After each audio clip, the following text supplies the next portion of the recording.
Attention, everybody. The views and opinions expressed on this show are not necessarily those of Acts Ministry, Acts Media Group, and or their affiliate subordinate ministries and or nonprofits. So now here he is. I don't know what episode number this is, but he's going to be talking about some really cool stuff today.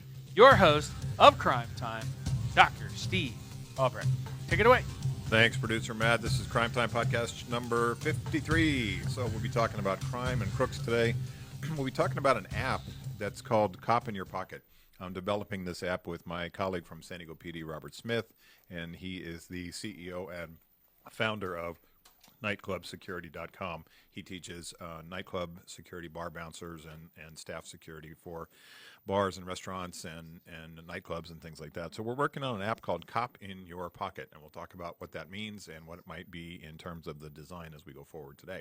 So welcome to Crime Time podcast episode 53. I'm Steve Albrecht, joining you from the Acts Media Group studios in Springfield, Missouri. For this hour, we'll be talking about this app and doing a little Crime Time Stupid Crook of the Week, and also the Crime Time Safety Tip of the Week, and also a little Crime Time IQ test. So back to the normal show design that I usually do, and next week I'll have a great guest, and today it's just me. So thanks for listening to Crime Time, where we talk about crime and crooks and cops and personal security. We talk about dangerous people and lots of heroes. We'll even mention a few stupid crooks, and most importantly, I'll tell you, and we can talk about what you can do to keep yourself and your family safe from crime and violence. As always, you need to be vigilant at home and in your neighborhood and in your community and at school and on the road and at work. This show exists to make you feel more empowered, more secure, and more educated on security issues and the criminal justice system. So as background, I work for the San Diego Police Department for 15 years as a patrol officer, reserve sergeant, and a domestic violence investigator. I now work as a training consultant. I teach training workshops online and live, focusing on human resources, employee coaching, workplace violence, which is my primary subject, and security issues in the workplace. I've written 23 books on business, workplace violence, police subjects, and guns, all of which you can find on Amazon. My 3 gun books are on Amazon Kindle: Albrecht on Guns, Volume 1, Albrecht and Farrow on Guns, Volume 2, and Albrecht on Guns, Volume 3. Working on Albrecht on Guns, Volume 4 right now, and that one should be done right around Christmas time. You can always reach me at my website at crimetimeradio.com. You can send me an email, contact, and connect with me on LinkedIn at Dr. Steve Albrecht. That's Albrecht. And you can always follow me on Twitter at Dr. Steve Albrecht as well. You can find past episodes of the show on SoundCloud.com, and new ones post every day after we finish on YouTube, of course. So this new app is called Cop in Your Pocket. And when you think about apps, there are about 3 million. Think about that, 3 million apps in the world for iPhone and Android. I think Android's got the lead. I think it's about 2.4 million Android apps, and there's about 1 point something iPhone apps. So why do you need another one? Well, what we're trying to do with this design of Cop in Your Pocket is look at the information people typically need about safety and security and calling 911 and what crimes mean. And it'll be kind of like a Rolodex, if you remember what a Rolodex is. Some of you are under 35 are going to have to Google that. But it's a Rolodex is a collection of information that people can sort of scan through and skim through. It'll be a collection of tabs that people will be able to get information really quickly about certain things that connect to working with the police or contacting the police about certain issues that they're concerned about. So the premise is it is a collection of information about the criminal justice system. Knowledge is power for you. Information is power. So let's talk about some of the topics that we're going to cover on the app itself. So think about you're in a situation where there's a loud party, and you're in an apartment or you're in a condo or you're at home, and there's a loud party in your street on Friday night, and it's 2 o'clock in the morning, which is actually Saturday morning, and you're bugged about it, can't get any sleep, and the neighbors are having a wicked tear-down party. You call 911 for that situation, or do you call the non-emergency number for the PD? Well, it depends. I mean, if there's fighting and violence and people are, whizzing in the street and breaking bottles, you probably call 911. But there's also the non-emergency number for the PD, which you could call as well. And so this app will have kind of a description of things that you need to get to in terms of keeping yourself and your family safe. So there's a car blocking your street, and it's been sitting there, and it's been stripped, and it's obviously abandoned, and it's been longer than 72 hours. Do you call the emergency number for 911 for that? You don't. So there's a non-emergency number for your PD, for your sheriff's department to say, hey, come and get this car. So the app will be covering things like, is this a civil issue, a boundary dispute between me and my neighbor, or is it a criminal issue? Is there some kind of criminal thing between my neighbor and me, or is it a civil problem? The police don't typically handle civil issues, they handle criminal things. So there'll be a lot of descriptions of stuff that could be a coin flip as to whether or not you need to call the emergency number or the non-emergency number. The other thing we're going to do is put in a number of definitions for things that the police do all the time. For example, there is a concept with the cops called making a hot stop. A hot stop is a high-risk vehicle stop where they extract people from the car, and it's typically done at gunpoint and at shotgun point or rifle point. These folks have robbed a bank or shot somebody or been a drive-by, or they're murder suspects, and there's a whole procedure for how the cops extract people from cars, one or more suspects inside a car, and we call it a hot stop. So we'll have a definition of what a hot stop is. So there'll be a lot of things about how you get stuff handled in your community. Let's say you've got a bullying type of a neighbor. Is that a police issue? Maybe. I mean, if the guy's involved in criminal behavior, but typically there's something called, neighborhood mediation, and lots of communities have a social services sort of an arm in them that's typically a grant-funded program or a city or county program that helps neighbors work out disputes. So you may be able to get a restraining order against that neighbor if your neighbors all agree, stuff like that. Let's say you have an animal control issue. So what do the police respond to when it comes to animals? Do they come out for dangerous animals that bite people, or is that an animal control thing, or do you have to handle it yourself? Somebody's blocking your actual driveway, you can't leave your house. I mean, that's typically going to be a more high priority call than just a car that's been parked there for a couple days. How do you get a restraining order? What's the process for getting a restraining order against somebody if you're in a DV relationship, or it's just a neighborhood thing, or even a workplace thing? That might be a topic of conversation in the app, as well as to how to get a restraining order. We'll talk about what you do in crossing the border. And so going down to Mexico, you have certain issues about safety, and that your rights change dramatically when you cross into another country, as opposed to what you can do here in the United States. And then crossing into Canada, what are your rights? And so that'll be a topic on the app as well, crossing into other countries, going into other countries, and also what the police response is in other countries besides the United States is dramatically different than here. We'll talk about ATM safety, being safe at an ATM. What are some of the rules and guidelines there? Like, not going at nighttime, obviously, and going through in your car if you can, as opposed to walking up. And if you have to walk up, can you do it in daylight where people can see you, or when the bank is open itself, or you can have somebody with you who watches your back while you get your money out of the ATM. We'll talk about street safety, looking at what's going on in certain situations in the street so that you pay attention as you're going to the bank or the liquor store or the grocery store, what's happening in the parking lots, etc. We'll talk about carjacking. And that's an interesting sort of dynamic. Is carjacking a robbery, or is it an auto theft? And it's kind of both, right? It's you're being robbed of your car, and it's also an auto theft. So it can be categorized in kind of two ways. Now, from you as the person on the receiving end of the carjacking, you don't care whether it's a robbery or carjacking. You're trying to save your life and not get shot by this person. But when police look at it, it's also a statistical thing. Is this a robbery or an auto theft? I think it's an auto theft in terms of the statistics. We can also think about in this app how we use accurate definitions for things. And sometimes people come home, and let's say they've been on vacation, and they come home and they find a broken window, and they come inside their house and it's obviously been burglarized, and they say, and I'm quoting here, "We've been robbed." And the answer is not actually true. You've been burglarized. And so it's an important distinction. Robbery means somebody used a weapon or force or fear to make you turn over your stuff. A burglary means somebody came into your dwelling, your car, your truck, your house, your barn, your outbuilding, and took stuff, and from a theft perspective. So the distinctions are pretty clear in the penal code, and so we talk about using the correct language when we report stuff to the cops. The same thing from the concept of assaults and batteries. You may have heard that phrase. He committed assault. Well, that's an attempt at battery. Battery is actually somebody putting physical hands on you, grabbing you, touching you, kicking you, punching you. Those are batteries. Assault is attempting to do that. So someone says I got assaulted. I'm like, okay, did the person make physical contact with you? If he swung and missed at you, that's an assault. And if he actually hit your face with his fist, that's a battery. Again, important distinction. If you're being punched, the answer is no. But it's useful to use the right kind of language when we think about the criminal justice system to be able to get the best use of that system for us. Um, let's say you're a business owner, and one of the things we'll have in the app is about shoplifting. And when can you make a quote citizen's arrest for shoplifting? And the concept of shoplifting or a citizen's arrest is there's a procedure you have to go through. And so when you witness a crime that the police did not witness, it's a misdemeanor, not committed in their presence. You have to be the one that makes the citizen's arrest. So if you're a store owner and you see somebody put, 3 pounds of steak in their backpack and try to leave your store, if you have a little grocery store or butcher shop, and you can detain them legally until the police get there.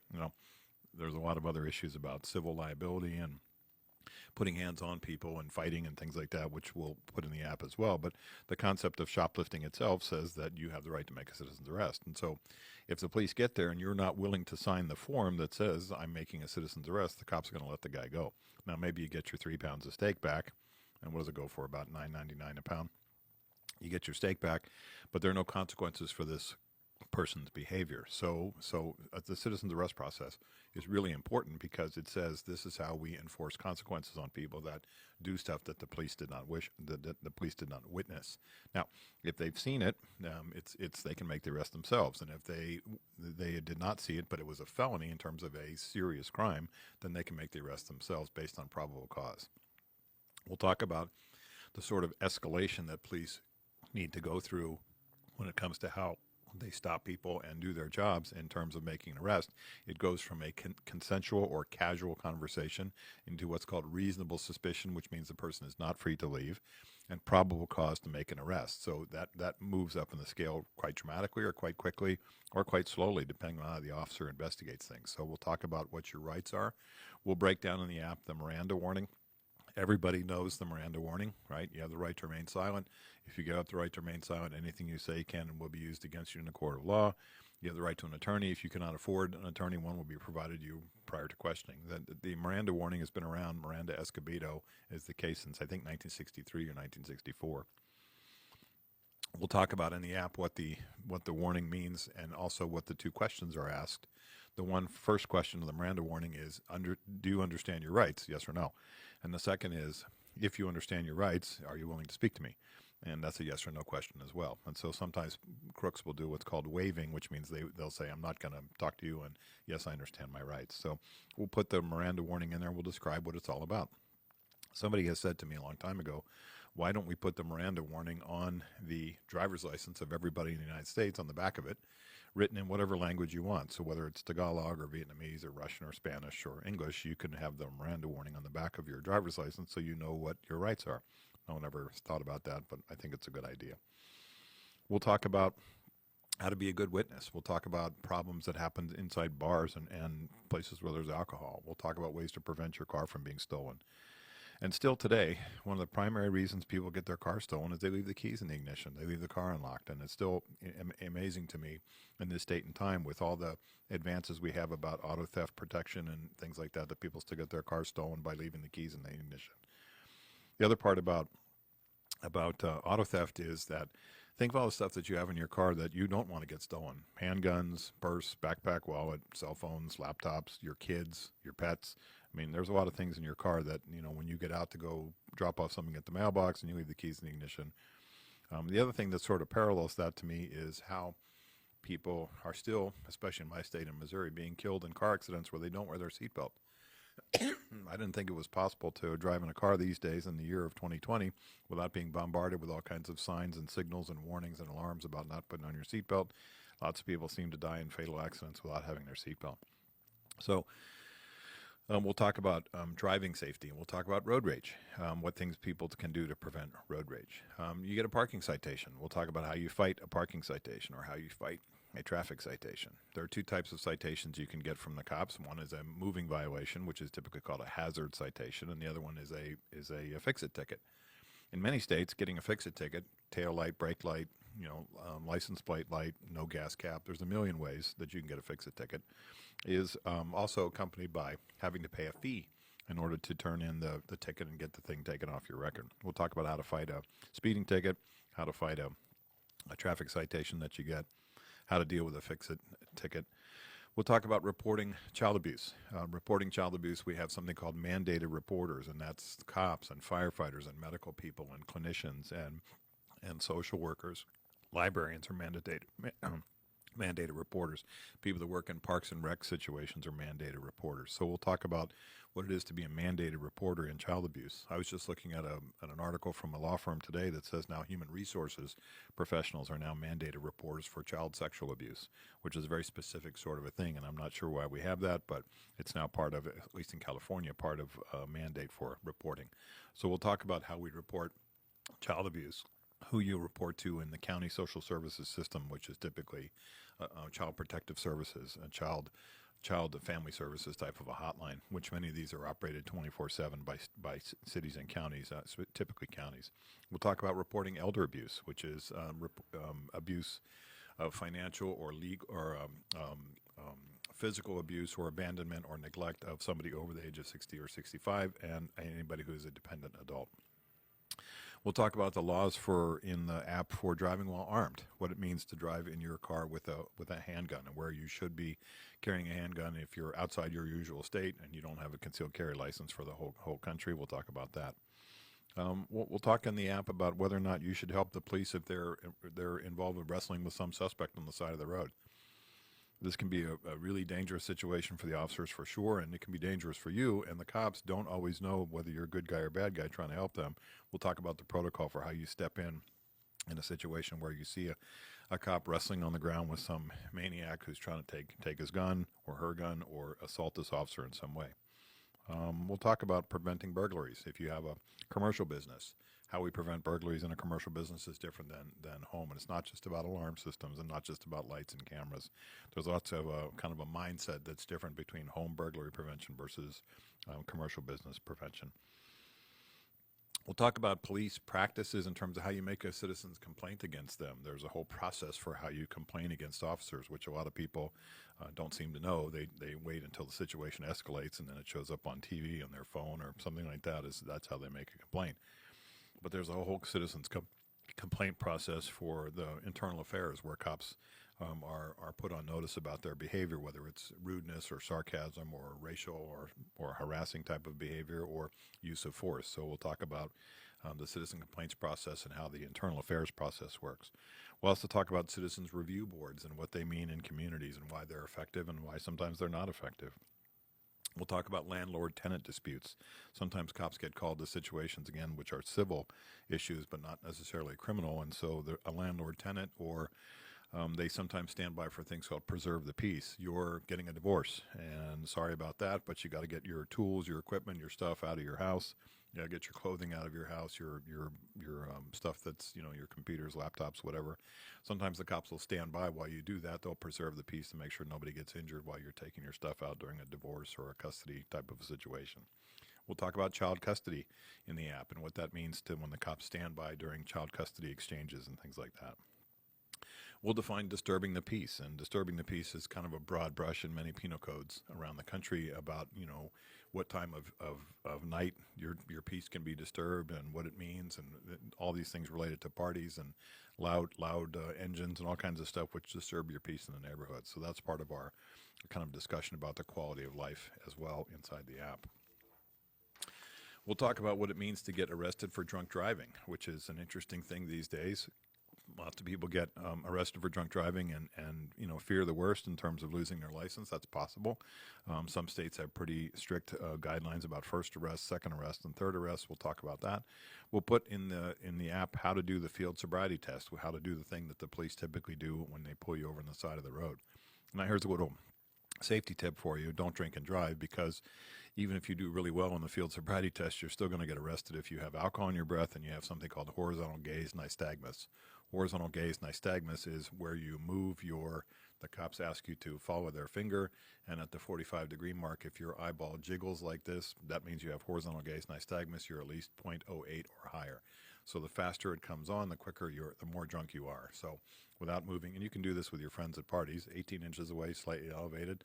Follow my finger over at the 45-degree mark over here. If I had 0.8 or higher in alcohol, my eyeball will jiggle. The faster it happens, the more drunk you are.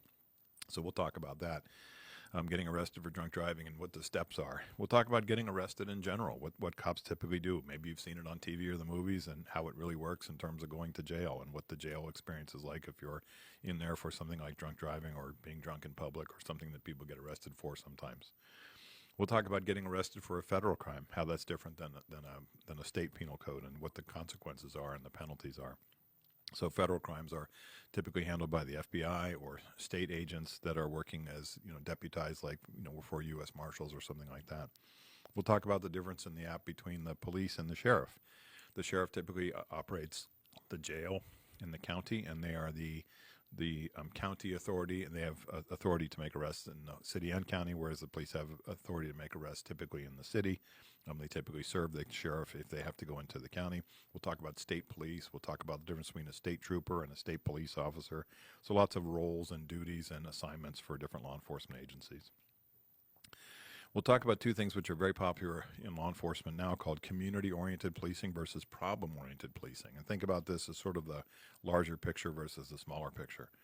Problem-oriented policing is a specific issue. Community-oriented policing is the larger issue in that same connection. So, for example, let's say you have a party house, frat boys, sorority sisters, a biker house, something like that, that's just loud parties all the time. That's a problem-oriented policing issue on your street. But the community-oriented policing part, the larger picture is parties in general. The problem-oriented policing part is that particular house. So the cops may go into your neighborhood and say, here's how we handle party houses, and specifically, problem-oriented policing is we're going to go after that one house that causes all the problems in the neighborhood. So the reason community-oriented policing exists, let's say it's speeding in the neighborhood around the school districts, right? Or you have school campuses, K through 12 schools where there's people speeding around there at all hours when kids are getting dropped off. That's a community-oriented policing issue. Problem-oriented policing, the solution would be to put cops with radar guns in front of the school on Monday morning through Friday morning between 7 and 8:30. So that is a solution for the community-oriented problem. We'll talk about what it means to go on a police ride-along and how you do that and how you can ride with the police or the sheriff in your community and go on a ride-along. And I always tell people that if you're interested in law enforcement as a career, going on a ride-along is a really terrific idea because you get the real rubber meets the road orientation of how cops do their jobs. And if you have a good officer that you ride with, not somebody who's just, hates the fact that they have a ride-along, but actually enjoys it and realizes it's kind of a recruiting tool for getting good people into law enforcement, then going on a ride-along is fun.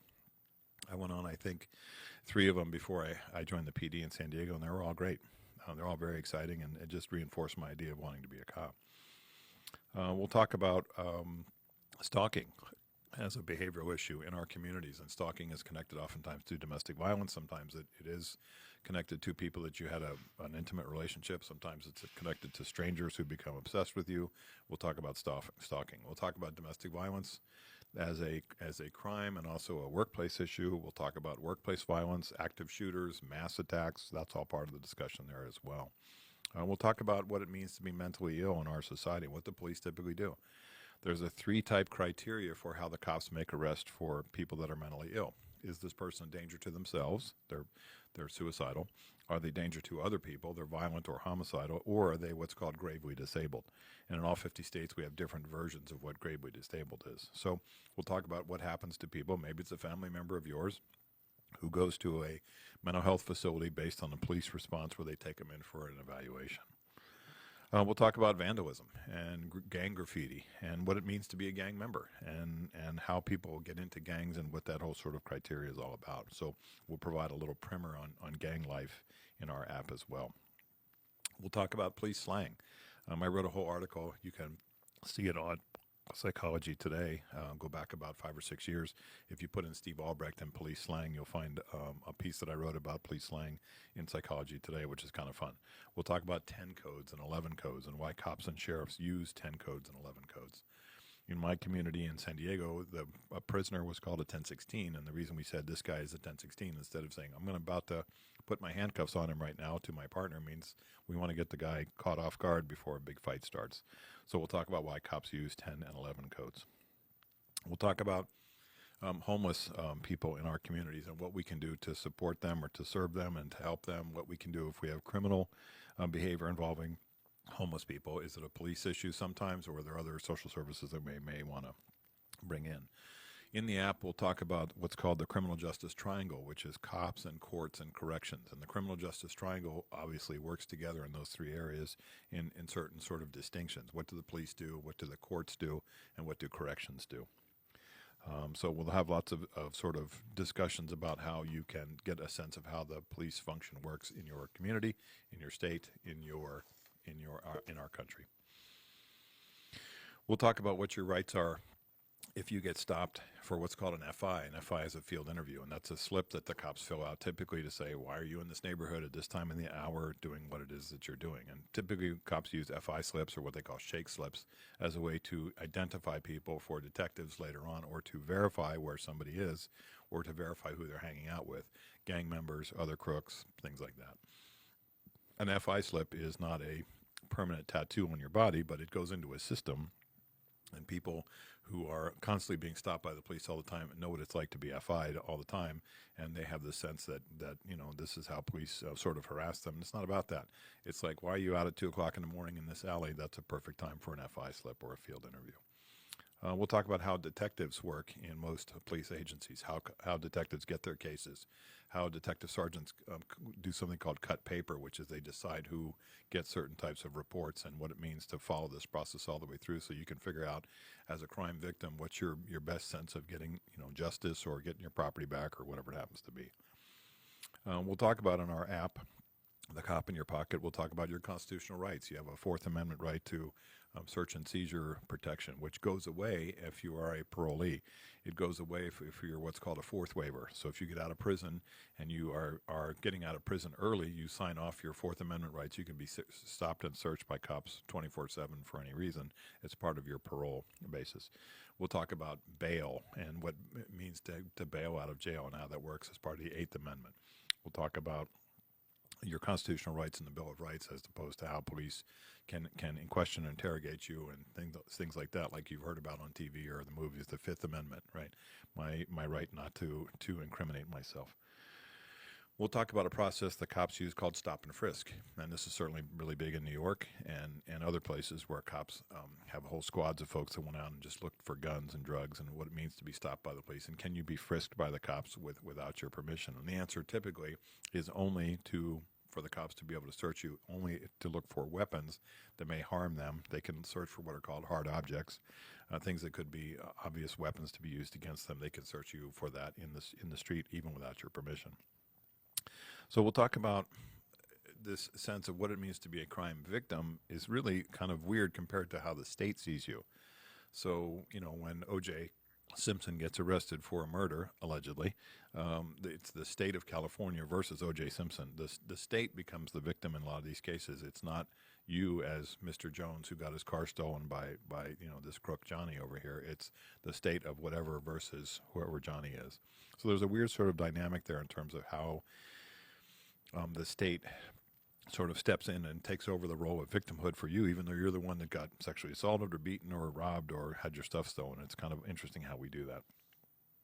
We'll talk about the differences between probation and parole.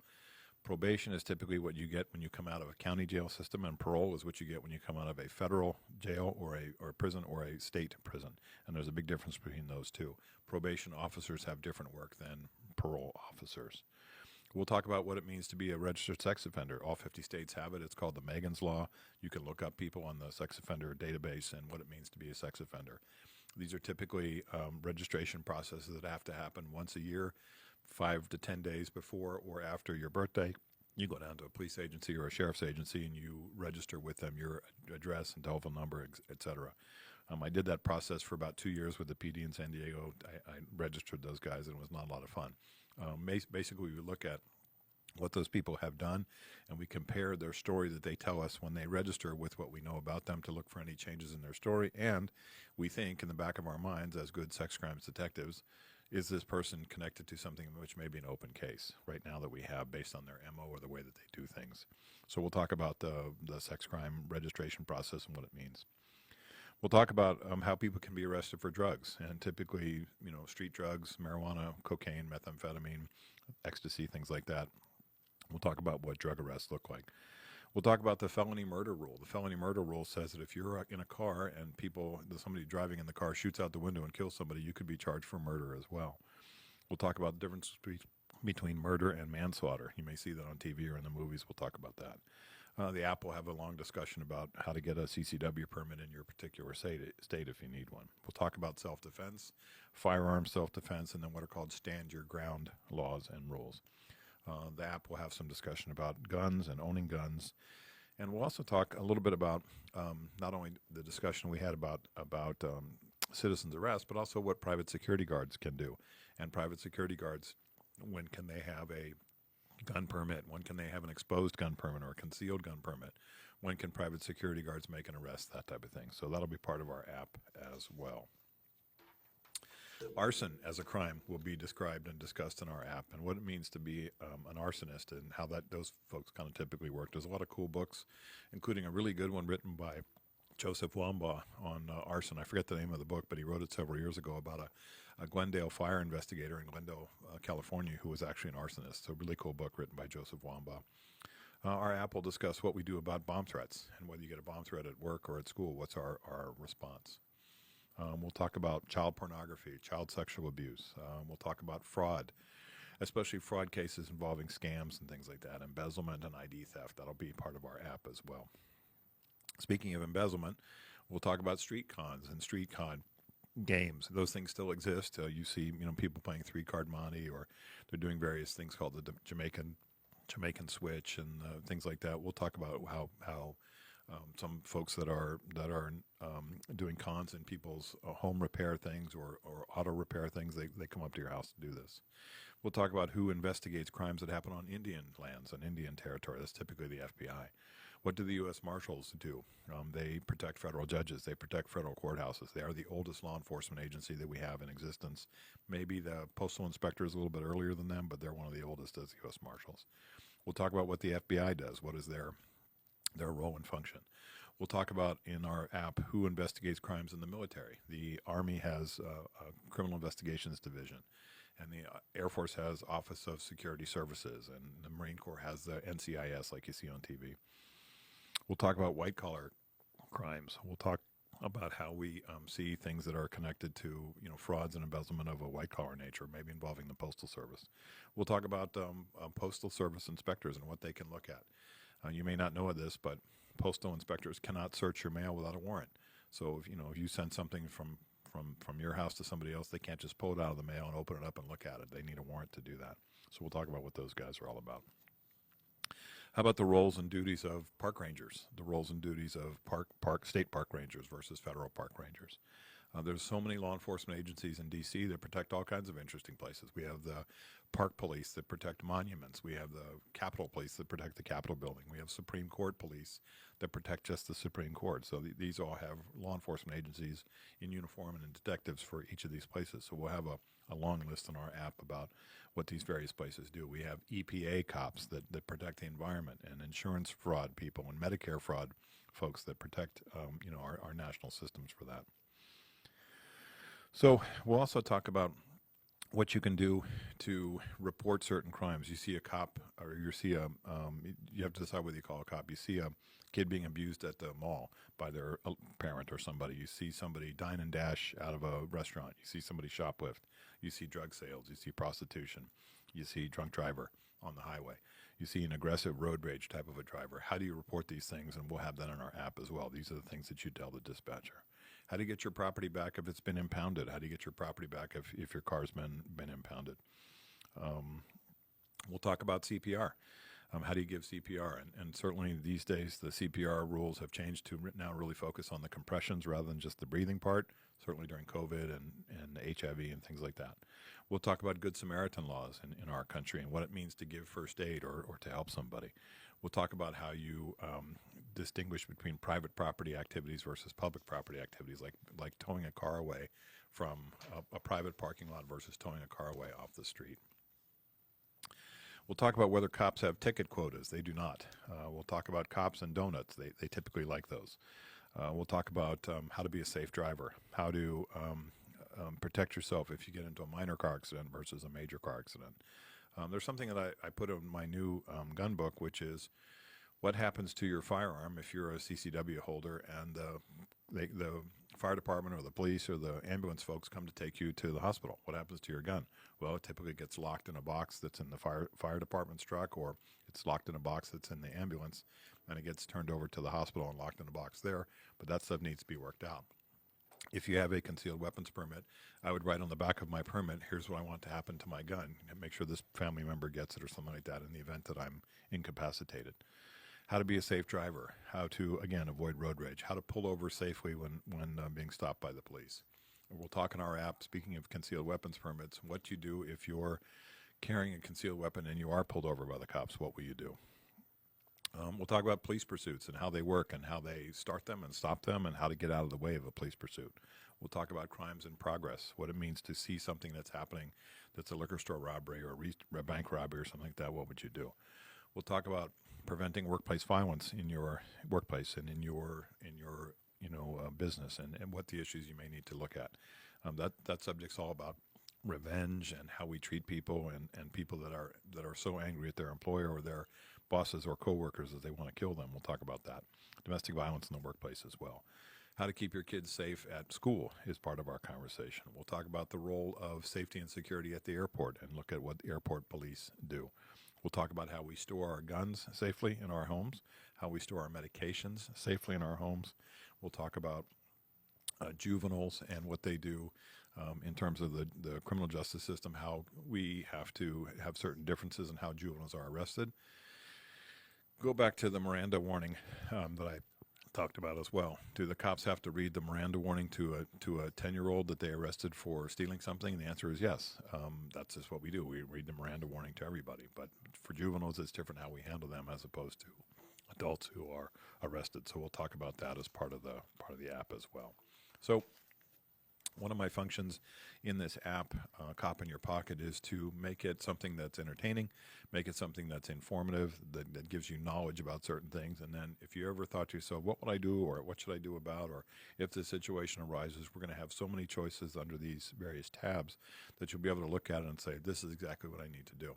Now, it'll vary state to state, but most of the information we have in this app is going to be very common, and it's going to be something that will be supportive to what you're trying to do for your safety, for your family, and just so that you have extra information. You can, go to a movie or watch a show on TV and say, is that what we really do? In law enforcement, the answer is probably not, that we do something different. So the app, Cop in Your Pocket, will be that thing that helps provide you information about what you're trying to do to keep yourself and your family safe and to give you more information as you go forward in life. So thanks for that. Now time for Crime Time's Stupidest Crook of the Week, one of my favorite parts of the show. Crime Time's Stupidest Crook of the Week, where we get to talk about some of our dumbest criminals who managed to get themselves arrested based on their monumental stupidity. Okay, Tennessee man ended up in the joint, no pun intended there, for smoking a joint while in court. Spencer Boston, age 20, and not a lot of people at age 20 have much brains about smoking pot in front of a judge, was in Wilson County, Tennessee, when he was charged with simple marijuana possession. Not to be deterred by the first drug, he began to argue in favor of legalizing pot. He pulled out a marijuana cigarette out of his pocket, lit it in court, and began puffing on it in front of Judge Haywood Berry. The man was able to get in several short inhales before the court security realized what he was doing and led him from the courtroom as laughter rose around in the crowd. Boston shouted as he was removed from the courtroom, "The people deserve better." He's quite the spokesman for the marijuana issue there. He was charged with disorderly conduct and, not surprisingly, another marijuana possession. He was held in contempt of court for his stunt. Wilson County Sheriff in Tennessee, Robert Ryan, said it's one of the craziest things I've ever seen. So you got to give the guy A for a kind of an interesting way to voice his opinion towards the legalization of marijuana in Tennessee. I'm not exactly sure what Tennessee's policy is on marijuana, but I'm not sure he helped his cause any. Okay, let's test your crime time IQ with this week's crime quiz question. What does ICAC stand for? ICAC.